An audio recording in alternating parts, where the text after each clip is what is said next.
Une débroussailleuse, qu'est-ce que c'est? À quoi ça sert? Où et quand est-ce qu'on l'utilise? Comment est-ce que ça fonctionne? Et surtout, comment la choisir? Eh bien, on vous dit tout.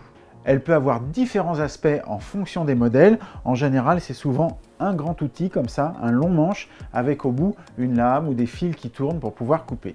À quoi ça sert? Eh bien, c'est un outil indispensable en jardin, notamment pour les endroits difficiles d'accès. Et elle va aussi servir pour les travaux de finition, comme par exemple la bordure d'un gazon, pour tourner autour du pied des mobiliers de jardin, un poteau, le pied des arbres ou le long d'un mur. En fait, la débroussailleuse va passer là où la tondeuse ne peut pas passer.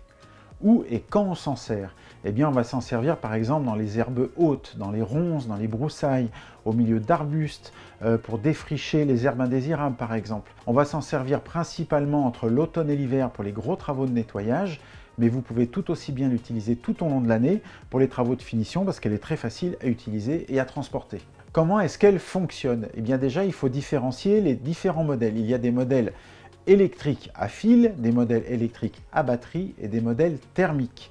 Et puis, il y a différentes têtes sur lesquelles on peut adapter plusieurs outils. Alors, il y a les têtes à fil, à 2 fils comme celle-ci, notamment pour les finitions au jardin.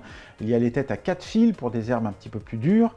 On va passer ensuite sur des lames, comme celle-ci par exemple, qui vont vraiment permettre de couper des herbes assez denses, assez fortes, des ronces par exemple. Et enfin, on peut même y ajouter une scie circulaire qui permettra de tronçonner des petits arbres.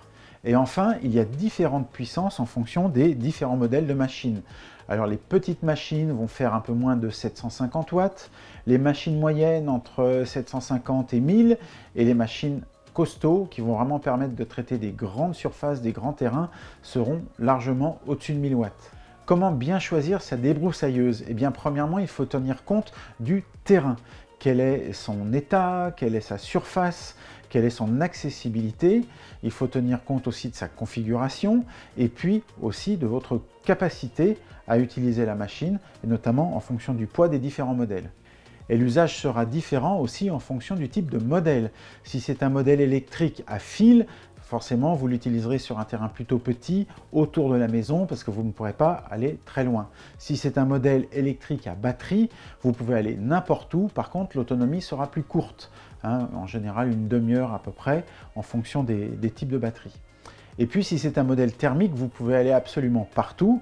L'inconvénient du thermique, c'est le bruit, et c'est le poids, et ça demande aussi un entretien hivernal important, avec des vidanges, avec le nettoyage des bougies, etc.